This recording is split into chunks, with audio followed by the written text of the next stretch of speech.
Hi, this is Tony Ruggiero here, and you're listening to my Tour Coach podcast. Tour Coach podcasts come from my stories, the interviews, my roundtable discussions, the day-to-day interaction with the people that I teach in my journey in the game of golf, whether it's tour players that I teach or tour players that have fired me, or heck, it's other teachers that I think the world of and respect, or it's mental coaches, performance coaches, or hey, maybe it's just people that have made an indelible mark on my teaching. Whatever it is, I hope this helps you learn more about the playing, the teaching, or enjoying the great game of golf. I sure as heck have fun doing this. I hope you all enjoy listening to it. We've got great sponsors. We've always got great guests. And one thing that we for sure do here on the Tour Coach is we keep it real. None of this is scripted. This is just authentic. This is the discussions and the day-to-day interactions that we have as the dew sweepers and teaching and trying to help all of you play better golf. And look, if you enjoy our instruction and you're somebody wanting to get better, why don't you come see us and get help for your game with our world-famous retreats, which are going to be at Old Palm Golf Club in Palm Beach Gardens with my good friends Mark Hackett, Dan Terleski, Colby Tuyek, Dr. Greg Carton, and a host of many, many more. Or you can come see me at my studio in Mobile, Alabama, or at the Preserve Golf Club.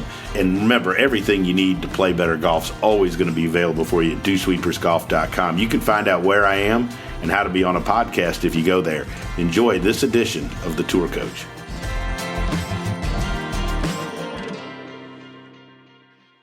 Joining me here on the Tour Coach once again, one of my more frequent contributors and great friends out there on the PGA Tour. I was talking to somebody the other day, and I said, I think this is the best coach currently on the PGA Tour with the work that he's doing. I'm over at Sea Island, my good buddy Justin Parsons. JP, how you doing, brother? Tony, all good. Thank you very much.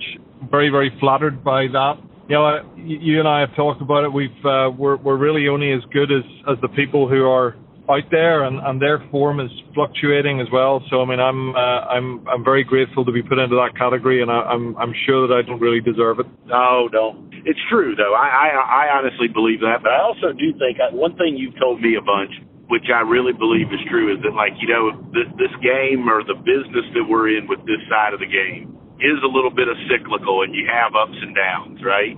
How do you deal with that? I'm curious how you do, but you've talked to me a bunch about it, and you've been a great friend and helped me bounce things off of as I've gone through periods of time where you're not teaching as many people or you've gotten kicked a little bit. What are your thoughts on that about that it's cyclical? I mean, there are ups and downs in this game. Well, I think you have to be very realistic and very honest with where players are within the plan that you would like them to be following in, or within their, where they are within their lives. And, if they've just had children, or if they've just had a surgery, or if they've had an injury, or if they've had, some loss of form, you've got to be realistic in what you can achieve with them. And, I think a little goes a long way sometimes. And if you can keep trying to, chip away at the process and continue to try and see the little gains that you make, and then all of a sudden, you could be watching golf on television on a Sunday, and a bunch of them are doing well, and that's almost, you become depersonalized from that. Like, I was watching Will Gordon yesterday on television, doing so well in Mayakoba, and that lad's done so much hard work on his short game. He's got a functionally correct and ever improving short game that was put under the microscope yesterday with some funny lies and wet conditions down there and things, and I was so proud of that, and that's just been a continued cycle of us chipping, excuse the pun, chipping away at his short game until a point where he's got a foundation, and then he's developed his practical practice work, and he's developed a slightly more bulletproof routine where he can just go ahead and execute. And I think it takes time, for them to be moving in the right direction. And sometimes when they're moving in the wrong direction, it takes time before you realize it's kind of happened. But you talked about, players having surgeries, kids, getting married and all that. And I think one of the interesting thing is, I know for you and certainly for me, it's like you're teaching people at different stages and phases of their life. And I don't know that people always necessarily understand that it's not just all golf swing. And so you're I got two guys in Q school finals today, and you're watching that, how you how you work with them and is different than a kid you're getting ready that's going to turn pro in 6 months versus a guy that you spend a little time with a guy that's 45 and trying to get his game back. Like, everybody's in different places and in different stages in life and has different external factors, and so it's how you approach them is to me is very different. Well, and I think it would be always hard to put a real equation on it, but it'd be interesting to know what the real numbers are behind what how much of our job is people or athlete management, and how much of it is technical instruction. And I do think that for those people listening and things that quite oftentimes there's a slight misconception that really all we're doing is thinking about the golf swing, and of course that is a responsibility, but to your point, it's a lot more to do with managing these athletes and trying to help them, whatever part of the cycle they're in. If we can create a little bit of an upside, then we're doing our job. And if we can arrest the slide, it's like the structures and the plans and the different little exercises and drills that we have for them should really be there to help them remain in a good position. I'm really proud of the work that Brian Harman has done. He's turned himself from a mediocre iron player to one of the better iron players currently on the PGA Tour, and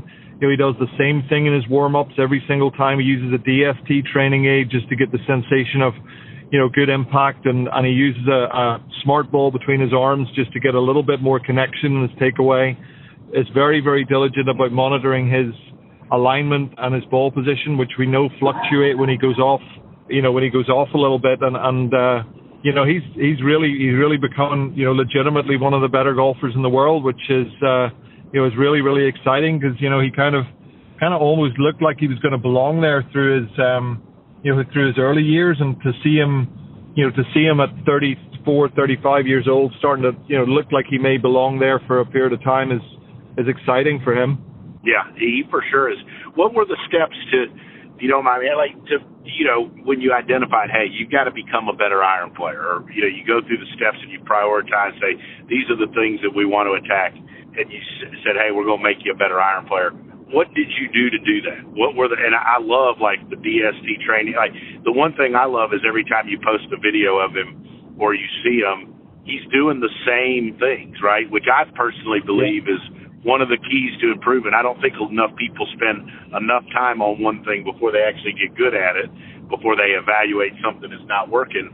How did you come up with this plan to make him one of the best iron player in the world? Well, I think fundamentally, and I think it's something I'm still I know it's probably going to sound weird for people out there, but this guy at 5'7" pitches the golf ball 285, 288 yards in the air, and probably hits driver more than most players on the PGA Tour, and hits it more accurately than most players on the PGA Tour. And the setup position for the driver, I think, requires a nice amount of arm extension. You're athletic, you're springy on your feet. The golf ball's on a tee, so you can arguably kind of drop it underneath the plane a little bit more when you're very rotary like Brian is. And I think that, one of the things that fundamentally we needed to do a better job of is we needed to get set up for an iron shot.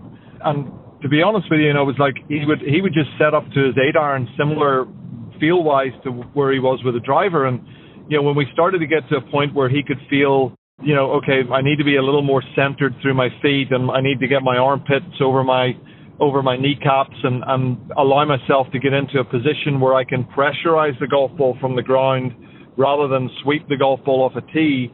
That coupled with really, really good, diligent work on his alignment, those fundamentals are still, certainly something that I want to always be able to lean back on. And if I can see, I'm going to, reach out to him. I said to someone this morning, he just looked so well balanced yesterday in Mexico. They showed him on a couple of par threes, and his weight's right down through the centers of his feet. So and he's probably able for the first time since I started working for him to really recognize that, okay, there's a feel to hit an iron shot and there's a separate feel to hit a driver, and I'm okay with that. And I know that's it's difficult for people to think maybe it's that simple, but I just think when you've got a comprehensive understanding that, you've got to set up to the golf ball appropriately to put the club on the ball the way you need to, that has to start the foundational kind of part of the process. You talk about a guy like a young player like Will Gordon. Where did you start with Will? And like, obviously he's had tremendous success. He's such a great young player. Where did like when you looked at him, you say like, oh, where are the things I need to improve, help him improve and get better at, and what's his blueprint for continued success?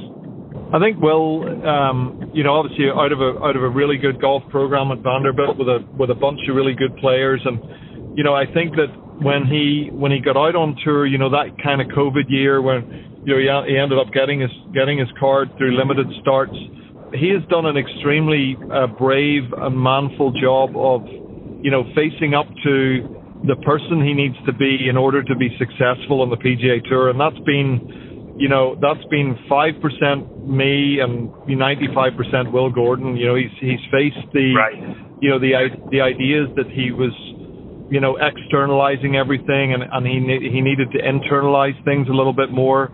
He's looking after his rest. He's looking after who he is as a human being and as an athlete to be successful. And I can't tell you, Tony, that I can take a great deal of credit other than being a support to him.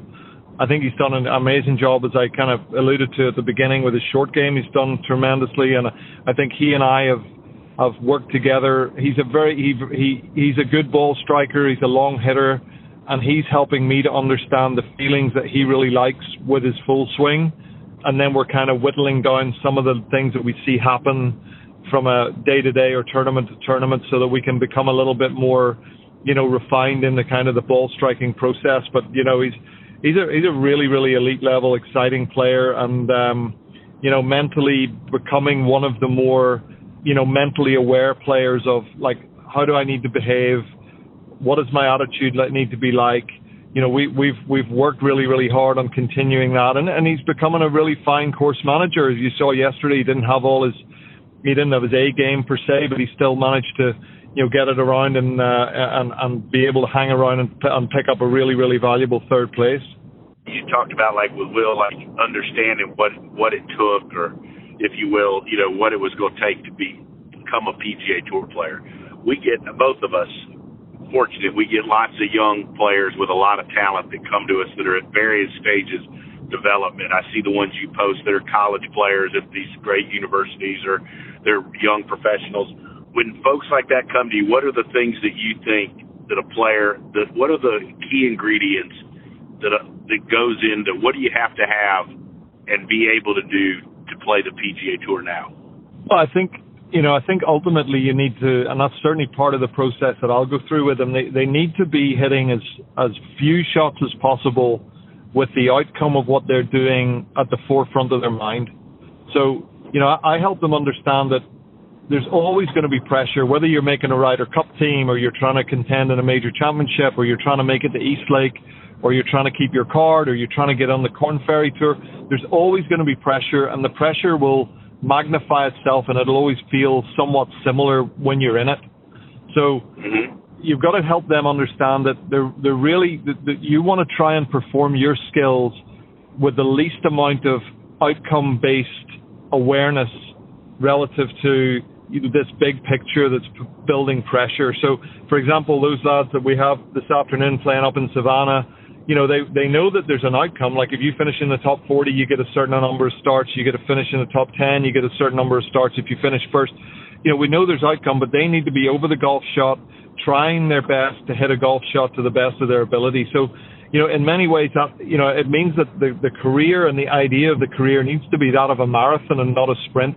And they really have to make sure that they're very aware of the fact that, if they're hitting golf shots with an outcome, okay, I need to make this putt to go 2 under or any of this sort of stuff, then they're gonna narrow the area of expertise and probably run out of mental energy. And again, that's something Will has done a really, really good job of. He continues to say to me, look, there's no finishing line.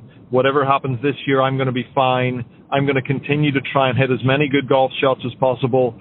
At some point, I'm going to add up my score. Then they're going to add up 4 scores. And if my score is the lowest, I'll end up, taking home a big check. But I can't have that in the forefront of my mind. His job is to hit good golf shots. Yeah, I think one of the challenges now is because, with all the there's just so much attention on it. that is to help people understand that, like, the tournament today, you know, with junior golf, college golf, amateur golf, professional golf, like, you know, you've got to, you know, like, your career isn't defined by 1 week when you're 20, right? Like, and then you can play for a long time. One of the best things I heard, I think I had a group of juniors around, and Jonathan Vegas was down there at Doral hitting balls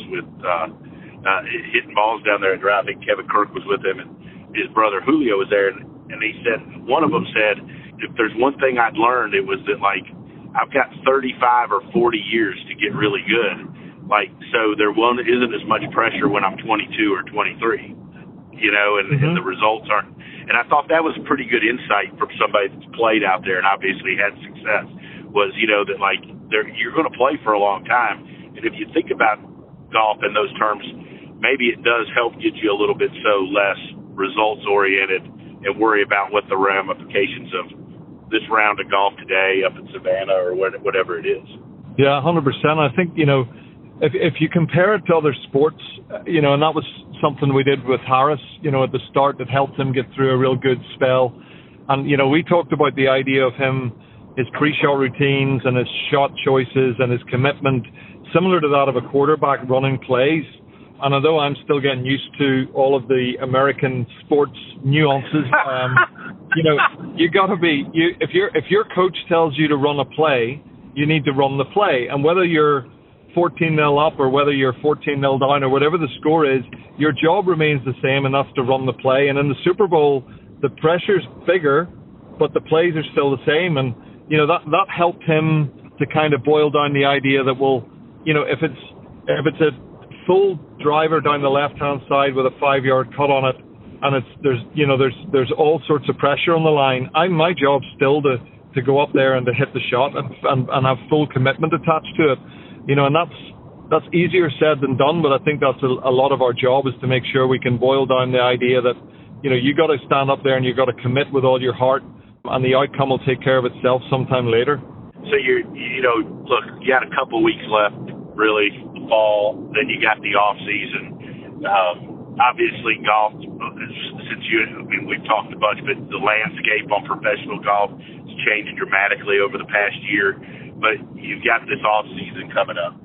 I'm sure to be honest, I'm sure you're relieved to be home for a little bit. But how do you approach the off season with all these guys? What's thought, like, you know, where do you start with this off season for your guys, and where do you go with it? It's funny, you know, this morning in the office I sat and I looked at where I would start the year. I mean, obviously Brian will start the year at the Sentry. Pretty much everyone will be in Sony that I help. So we're really talking about, you know, the RSM finishing on the 20th of November, and then they're heading back out to Hawaii on the 1st, 2nd, 3rd of January. And then we got Thanksgiving, which is probably going to cost us 3 days, and Christmas is probably going to cost us 3 to 4 days as well. So it really, more of an off 3 weeks, I think, Tony's probably more the appropriate way of looking at it. But I'm going to try and make sure I get all my guys on gears. We've got one of the specialists from Gears coming down in early December. You know, get that 3D stuff in the can, make sure that, you know, we've got, you know, good blueprint for those who are playing really well, and we've got some good diagnostics for those who aren't playing so well. I think that it really gives them a little bit of a chance to reset their batteries too. And, you know, because I think if you plan too much in this very short off season, you're just kind of adding to the workload for them. So, you know, if I can get that diagnostic stuff down, you know, make sure they're fit and healthy. Patton Kazar, he goes ahead and gets a lot of fitness work done in the off season, which is great. He comes back, you know, out strong, you know, long legs, make sure he does all his leg work and things like that. So again, each plan for every player is slightly different. But if I, you know, from my side, if I can get the 3D stuff done, get a little bit of time away from tournaments with them, you know, and just start to entertain the idea of, you know, what are we trying to do for next year? What do you think you'd like to do better? What would you like me to do better? You know, ask some of the important questions that can be answered in a more casual environment rather than, you know, on a Wednesday of a PGA Tour event when everyone's already stressed out. I want to go back to 3D. How much do you use 3D? What's just curious about? I mean, this is probably as much for me as for the listeners. I always like to pick your brain on this stuff. What are you looking to get out of using like Gears? I would like to look at some extension pattern type work and just see how much, extensions going on with players. I would like to see, where rotations are relative to some of the other kind of blueprints that we have in there. And in Brian's case, I'd like to see what this kind of new blueprint looks like, because we haven't done that with him. I've had PK Harris on there. I would like to do more with it, Tony, if I'm being honest with you. I'm still at a point with Gears where I need somebody to help me put people on it. I use the AMM system. So in my own personal kind of world, I think of the golf swing in 3D because that's the way I was sort of trained with it with Claude and Butch in Dubai. So I'm always thinking of it in 3D, and I want to do a better job in moving forwards of getting more data on. I think that's where, for example, I think Mark Blackburn has done a tremendous job in narrowing the parameters of the work he's doing with players. I think he's done a terrific job of getting people over to Greystone, getting a real functional blueprint from them, and being able to continue to reevaluate. And that's somebody who we've seen having tremendous success with some players who, quite frankly, they'd struggled with their ball striking for a little while, and he's right. And you look at those of us, our the people around us and our compatriots, whatever you want to call it. We look at the systems that we're putting in place, and I do think you gotta give Mark some applause for that. So, I'm trying to get back on that.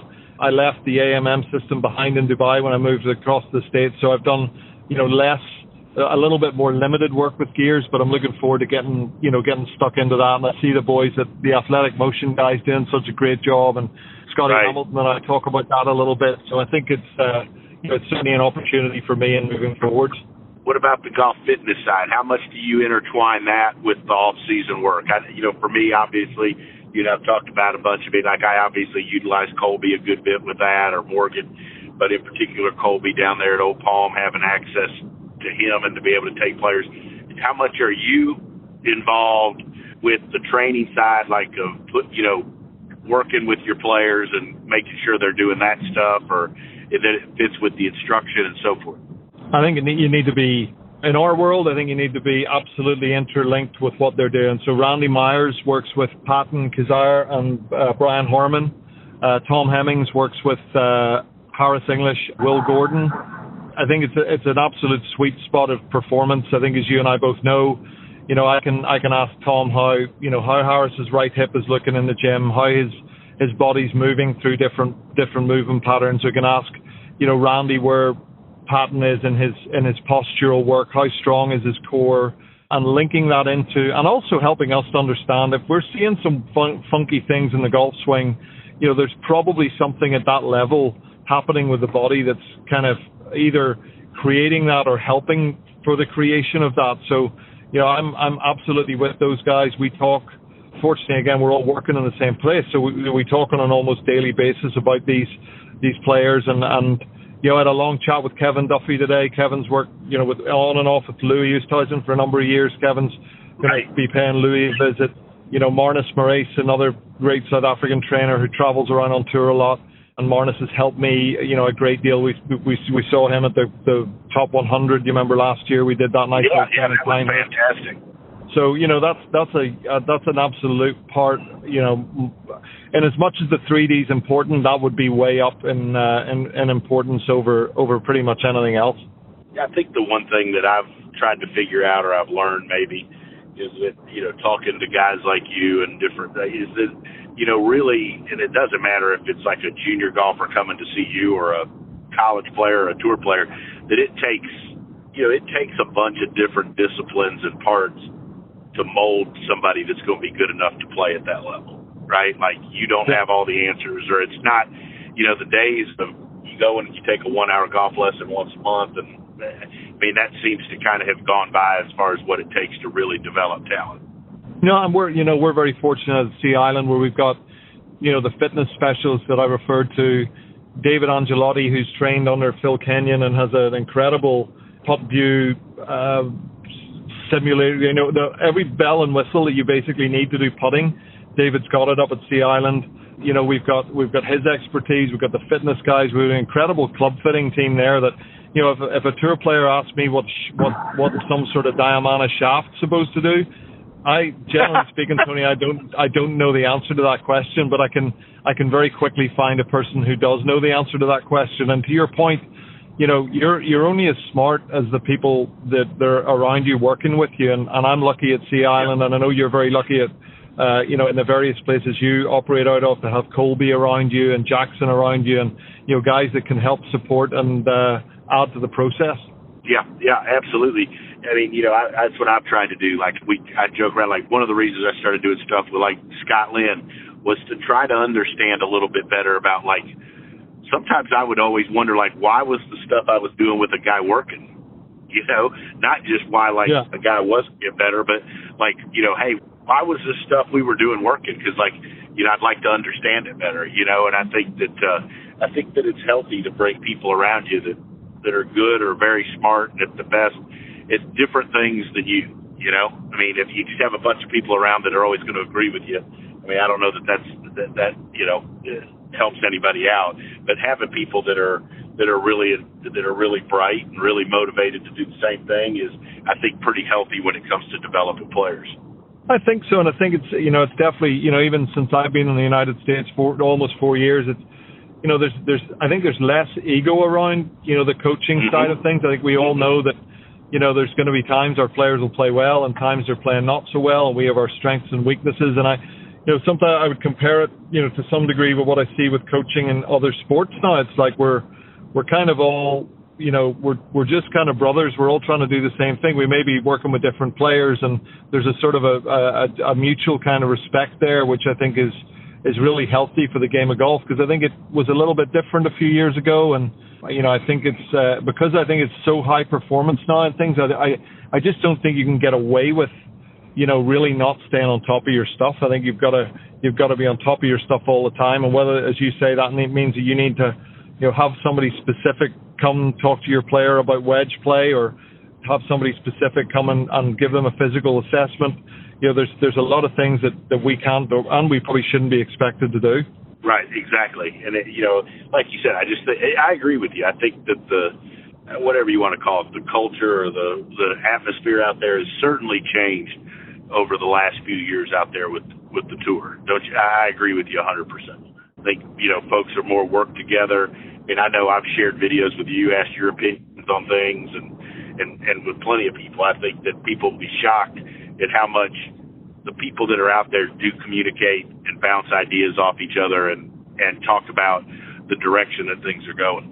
Yeah, and I mean, I'm fortunate. We have Chan Reeves, who's moved to our place from the Atlanta Athletic Club, and Chan's he sort of sees the golf swing in a similar sort of way to me, and I'm very lucky to have him.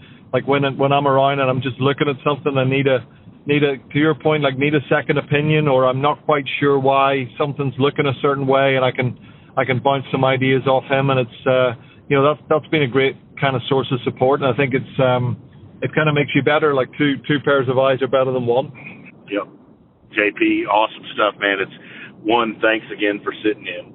Two, thanks for all the friendship and the fun. Look forward to having some wine with you soon. Hopefully we'll get to catch up, and keep kicking ass, man. All you guys are playing good. It's fun watching, fun pulling up the leaderboard and pulling for you and the guys you got out there. You're the man, Tony. I appreciate it. You get yourself home safe, and we'll catch up soon. All right. Take care. Thanks for listening to this edition of Tour Coach. I want to take a minute and thank Cordy Walker and Golf Science Lab, as well as my sponsors Shrixon, Buick, Bushnell, and Vineyard Vines for helping make all of this possible and helping me share my insights with you. If you like what you've heard, why don't you check out more on the Dew Sweepers channel on YouTube, as well as the Dew Sweeper on Instagram, or go to dewsweepersgolf.com to find out more about my teaching, my travels, and where you can find out more about me.